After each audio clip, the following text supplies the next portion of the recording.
What's up, YouTubers and plant lovers? It's Justin, and today I was going to tell you about my corn plant.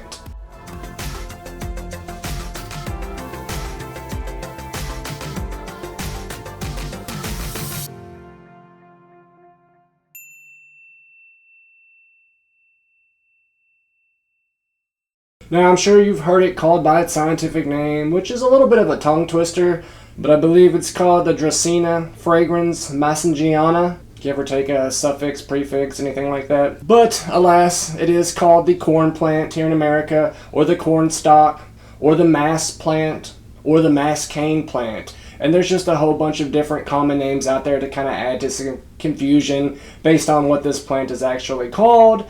But they call it the corn plant because of its leaves and stalks, and it does kind of resemble the leaves of a corn plant.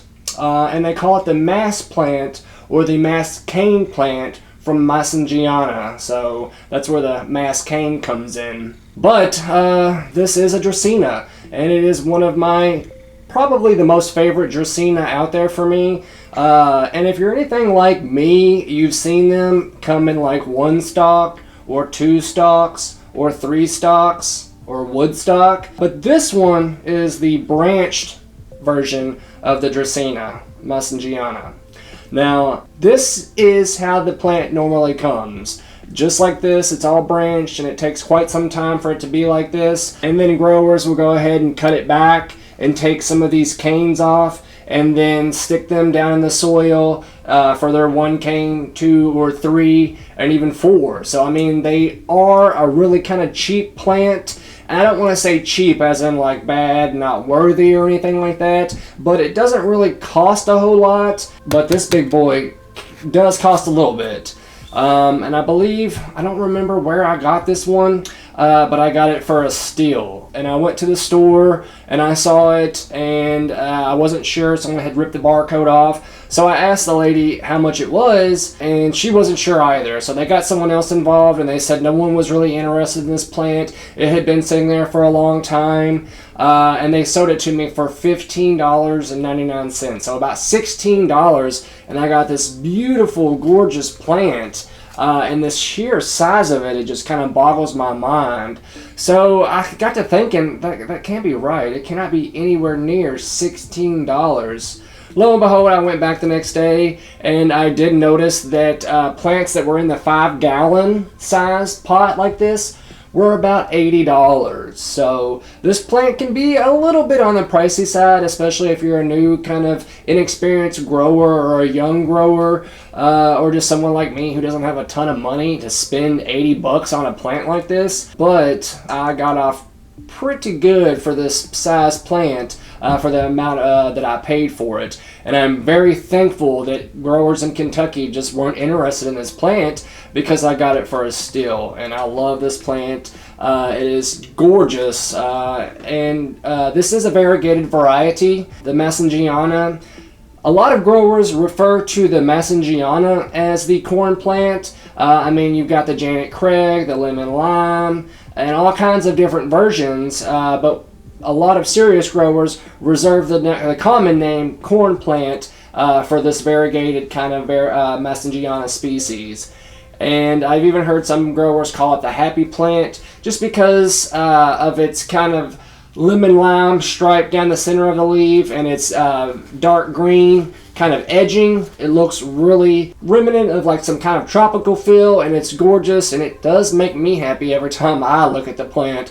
So hopefully it would do the same for you as well. Now, there are a lot of reasons out there why this plant used to be extremely popular. I think it was really kind of popular back in like the 80s and 90s, and then it kind of fell off, and now it's kind of making another resurgence again here in America and all over the world. But this was one of the kind of first plants that we brought into our house that actually got to some sheer size. I'm not going to say it was the first, because you had your rubber plants, your Ficus elastica, and you had all kinds of other stuff out there. But this one was really kind of that plant that gave you that kind of tropical tree kind of feeling, and will actually put on a decent amount of size if left to its own devices and you're taking care of it the right way. Now, like I said, most of you know it kind of like I do. You can go to Lowe's or Home Depot or Walmart and get like the single stem, or you can get the quadruple stem or anything in between, and these leaves will keep growing as long as you're taking care of them right. They'll just get longer, and then they'll even get wider. Now, most of the other Dracaenas, like the Compactica, they'll reach a certain leaf size and then stop growing. But this guy will keep kind of adding on and on and on with the mass of the leaves and get bigger and longer. And of course, the plant will get taller too. Now, similarly, the Compactica will also get taller, but the leaves just kind of will stop growing at a certain size. So your plant will get taller, but not too much wider. But this guy will grow tall and he'll grow wide too. Now, in nature, they were found in Africa, kind of on the west coast, where the Atlantic is, and it's really kind of humid there, and it's really got a tropical feel. So you really want to consider where this plant comes from whenever you're trying to place it in your house and decide on how to take care of it. A lot of people say that they are extremely tolerant of low light conditions, and to some extent that is true. I know that there is a mall close to where I live. They have a lot of these all over the area of the mall, and the only source of light is the LEDs, and then they have a couple of skylights up above that can't cast too much light on these plants. And if you go up kind of close and you look at them, you can tell that they are kind of ideolated. They're kind of stretched out to try to get some light, and they don't look as full and as happy and as healthy as something like this that does receive a decent amount of light. Now, when talking about light, you want to place it somewhere that gets really bright, indirect light. They're not very tolerant of direct sunlight. It can burn the leaves out. But if you do have an established plant that's been in the area for a while, they can tolerate a little bit more direct light than the younger plants can, but they will burn from the sun relatively easy. I have mine in a south exposure, but he's scooted back about 2 or 3 feet. So he'll get a lot of bright indirect light, and I'll rotate him kind of evenly to make sure on all sides that he's receiving ample light. But like I said, they can tolerate low light conditions, but that doesn't mean that you should leave them in those conditions, because growth will slow drastically. And if you're really one of those happy-go-lucky growers that has maybe even gotten one of these to flower in the past, or you're hoping that your corn plant will flower, it will not flower if you don't have the lighting conditions right. So if you've got too much light, you'll burn it out and it will not flower. And if you don't have enough light, it definitely will not flower either. And when deciding on how to water your plant, you need to take into consideration the amount of light your plant is receiving too. Now, plants that get a ton of sunlight need more water, because all that heat will dry the soil out and kind of dehydrate your plant really fast. And then those that are sitting in an area where they're not getting a whole lot of light, they don't need a whole lot of water to help them photosynthesize regularly. So if they're not receiving much light at all and you're watering them all the time, they're going to succumb to root rot relatively quickly, because they need a lot of water if they're getting a lot of light to help them photosynthesize. Now, if you take a lot of that light out and you're still giving them ample water, then they will kind of die back really quick. And in talking about water, you also want to be very careful with your corn plant. These guys are very susceptible to all kinds of water conditions. I mean, they don't like softened water, they don't like hard water, they don't like medium water, and they don't like water that has a lot of like fluoride or added chemicals or additives to it. So there's really about 2 ways that you should water your plant, and by the tap is not one of them. You'll get a lot of browning tips and all kinds of other problems if you do water with tap water. And like I always say, Kentucky, the Ohio Valley area, is typically pretty hard with its water. It's a lot of limestone rich water, and that's not good for your corn plant at all. The fluoride that's added into it really kind of triggers this plant and can kill it relatively quickly, and if not kill it, it will just make it look rather unsightly with a lot of brown tips, a lot of brown spots, and a lot of discoloration on there. So I always water my corn plant with distilled water. But you can also collect some rainwater and water your plant that way, unless you live in a large city or really close by, because then you can get some like acidic rain or anything else that has a lot of pollutants in there, and that could do more harm than good with your corn plant as well. So I always err on the safe side and always water my corn plant with some distilled water, and he's right as rain and very happy with that. I typically water him about once a week, anywhere from about 5 to 6 cups, enough to kind of go ahead and go all around this top circle of the plant and make sure that water is actually coming down through the bottom and draining out onto the saucer right here. Now I say saucer, but it is actually a dinner plate. But you want to ensure that every root gets wet whenever you water this guy. If not, roots that haven't seen water in quite some time will begin to die back, and if it's always like that, then your plant will respond and start to lose leaves and canes and just look rather unsightly. So anytime you water, you want to make sure that enough water is going all the way through the base of the plant or the pot to ensure that every piece of root essentially gets some water. About once a week, I'll give him some water, maybe a little bit more depending on how hot it is and how much sunlight he's getting, but about now, his sweet spot is about once a week, and that's about 5 or 6 cups, maybe just a little bit more, but I'm just basically trying to watch to make sure that the excess water kind of drains out the bottom, and then I know that the plant has received enough water. Now, when you water, you always want to take your finger and stick it down in the soil and see if you feel any moisture at all. And if you do feel moisture, I would go ahead and wait another couple of days before you water again. Corn plants can succumb to root rot rather quickly. They have really kind of robust, meaty, kind of thick roots, and I don't want to say like too thick, but they do need adequate water, and if you do water too much, this plant will begin to get kind of mushy, brown and yellow discolored leaves and look really unsightly.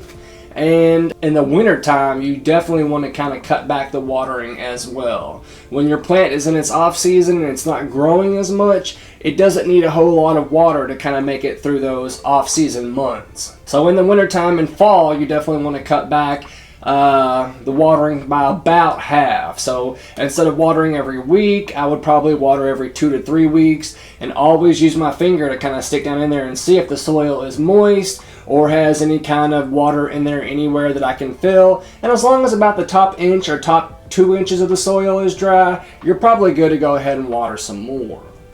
Now, with this guy, he's got such a large pot, and I went ahead and added more soil in there because we all know that whenever you receive a plant from a store, it's not packed with nutrient-rich, really good, reputable soil. It's usually kind of packed in there with something that'll basically hold him upright and then release water relatively quickly, so that when the employees come by and water, they can just give it a little bit of water and water all kind of come out the bottom and they'll hit every single root. Now, I do have him in the same growing pot that I bought him in, just because when I got him, I tried to pull him out, but like I said, these roots are a decent size and they're kind of, I don't want to say full and robust, but they kind of are, so I couldn't get him out of the pot. So I went ahead and took as much soil as I could out, and then went ahead and added my own mixture of soil in there to kind of help him stay more stable, because I mean, look at this mass right here.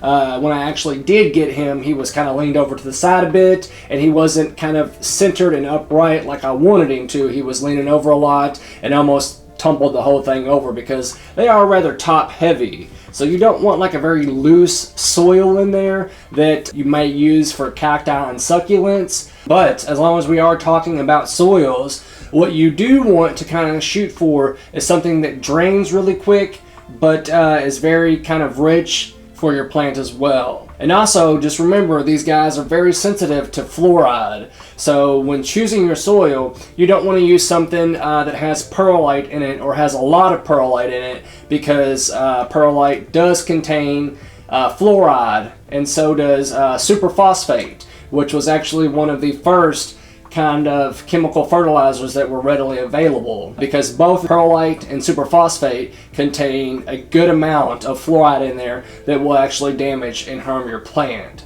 So you do want to choose a soil that doesn't really have a whole lot of perlite in there, because it will do more harm than good. Now, this Dracaena, I know that the Dracaenas were chosen by NASA because of their ability to kind of purify the air. They can get rid of like formaldehyde and all kinds of other potentially carcinogenic fumes and stuff that may be in the air. So this plant actually will kind of work for you and help purify your air. I know that with the amount of air that it purifies, you're going to need a whole lot of these plants to actually clean the air, but any kind of help to actually remove any of those toxins that could potentially cause cancer is way better than not having anything in there at all. So this guy and a couple of other ones like your peace lilies and other plants that NASA did their studies on are very beneficial to having in your home, especially maybe in your room or living room where a bunch of people gather or you sleep.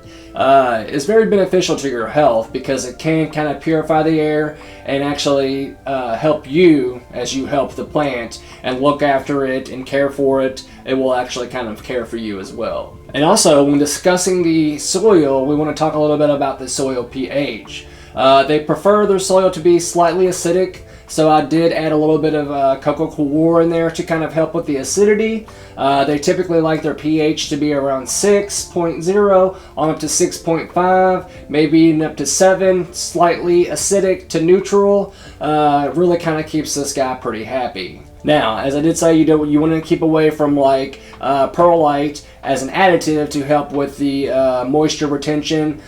So if you can, you want to try to get something else that may help it. Pumice would be a good alternative, or any kind of compost that you may have or that you can purchase is really good for moisture retention too, to help it kind of drain rather quickly and to hold on to what it needs and then expel the rest out of the bottom of the pot. In discussing the pot, you definitely want something that it's comfortable in. You never want to put a plant in something that is way too big, and there are several reasons for that. One reason, if you have a small plant in a really large pot, you have to worry about root rot all the time, and that's because as you water the plant and you water the soil, water kind of spreads out and it'll sit in the soil, and then too much water in there is going to be way too much for this plant to absorb, so the excess water will just kind of sit in here around the soil line, around the roots, and then the plant won't absorb it and the roots will drown and your plant will rot. Another reason you don't want to put too large of a container with too small of a plant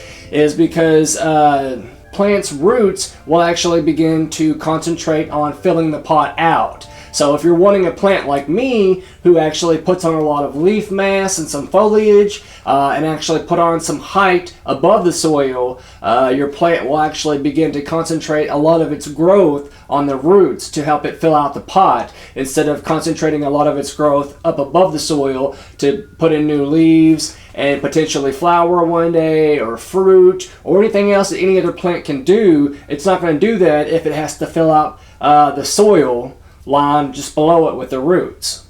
Now, these guys do like to be pot bound. They don't want to be excessively pot bound. Transplanting these guys every 2 to 3 or 4 years is typical, but like I said, they do need to fill it out some. And as I said, this guy, when I went to try to pull him out, there was a considerable amount of room in there.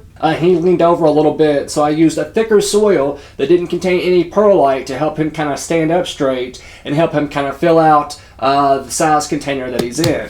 That was several months ago, and as I can tell, you kind of push on the container and you can see that there's not much give to it Although right here where I tried to pick it up, I kind of punctured it a little bit. I don't want to say punctured it, but I did create a little bit of a divot.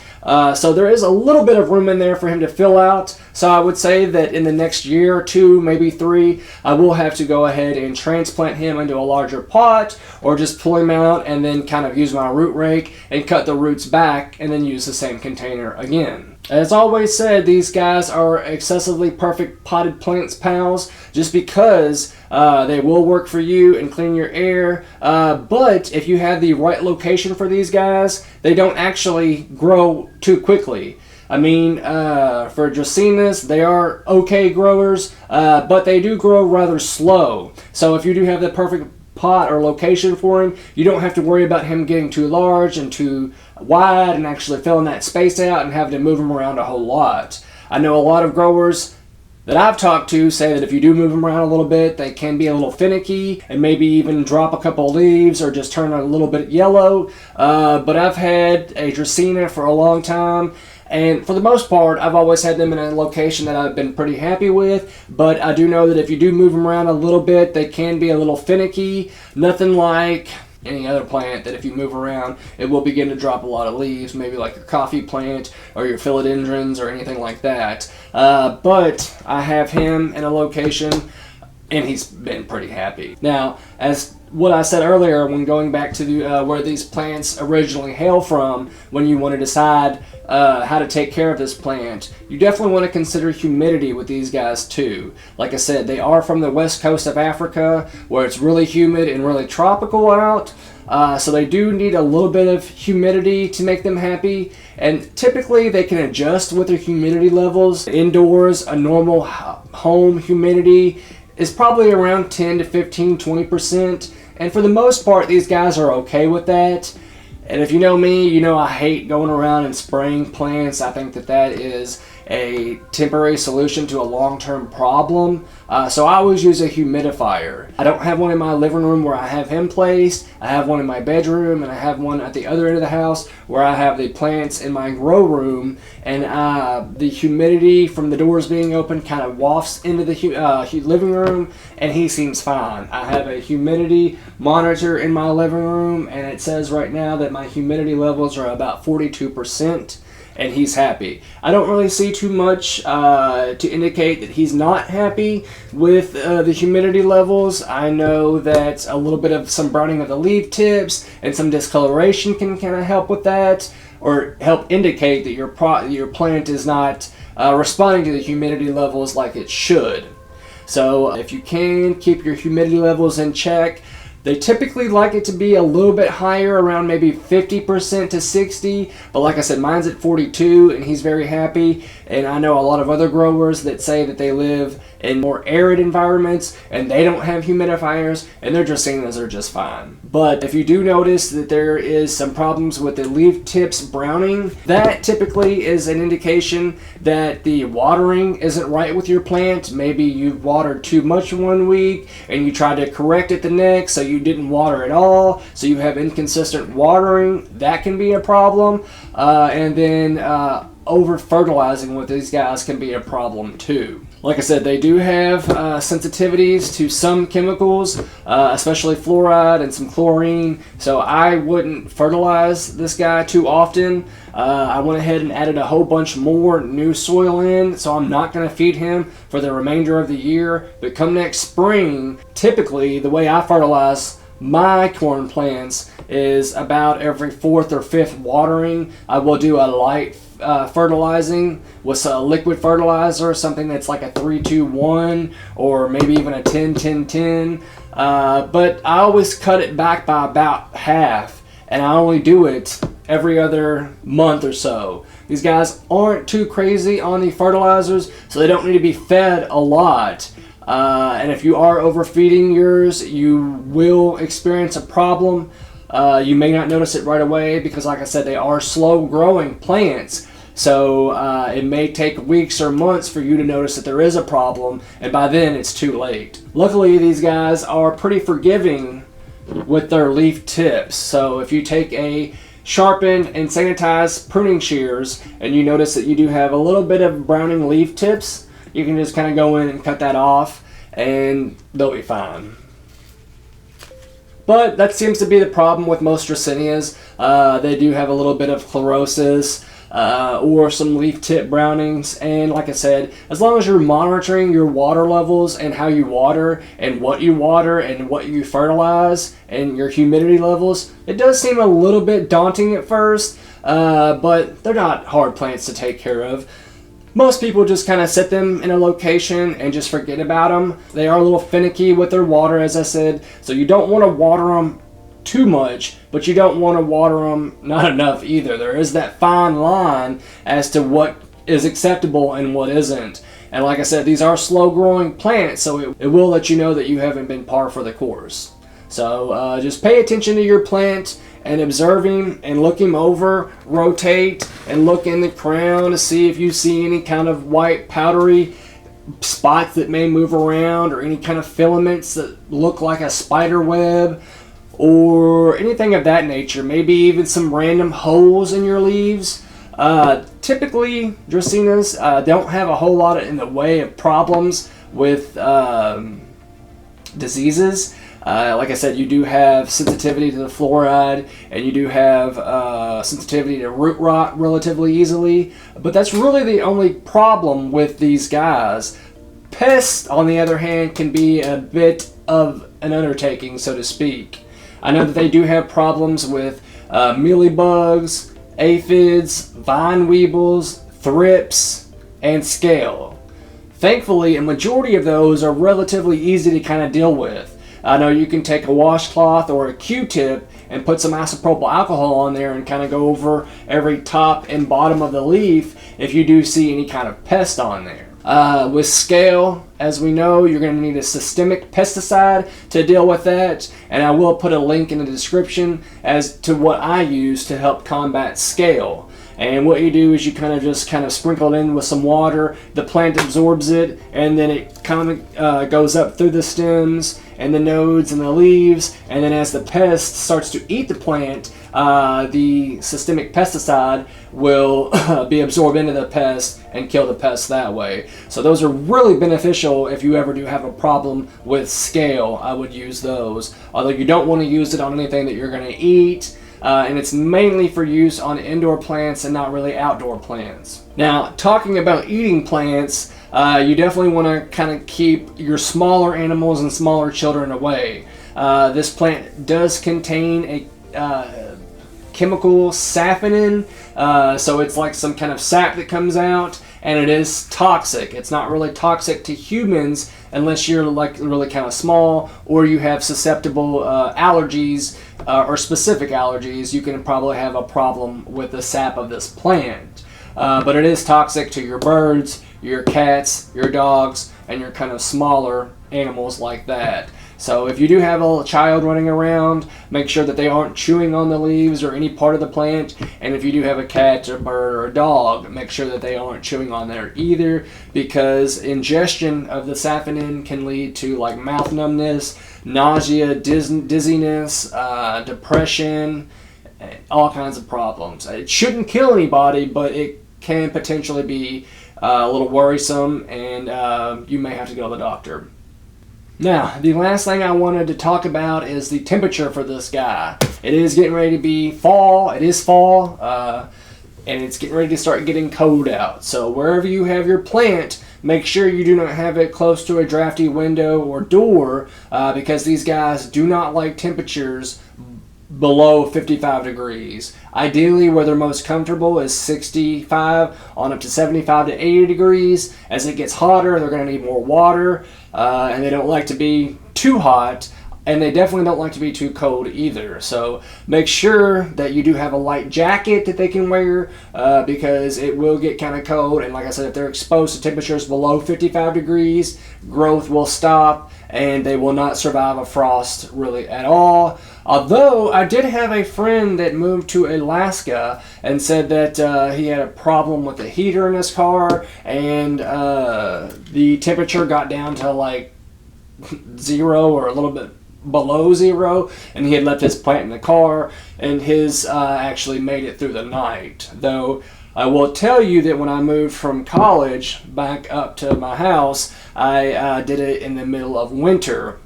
And the leaves, because the moving truck was not heated in the box of the truck, and by the time I got home, I had to throw mine away because it was so cold that he pretty much died. And it wasn't one of these branched varieties that I have right here. It was one of those 3 kind of cane varieties that was one of my ultimate favorite plants, and I had him closest to the door because he was so tall.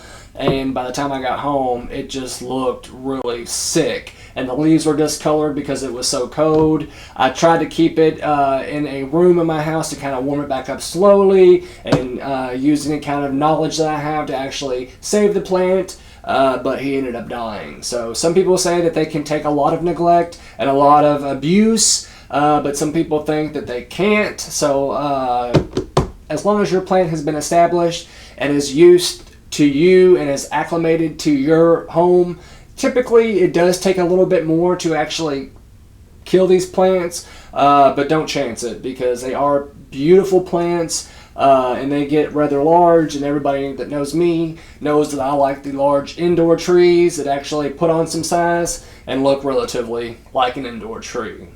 Well guys, that's really all I wanted to say on this plant. As always, I wanted to give a shout out to my top tier tree Patreon, Thin. Thank you from the bottom of my heart.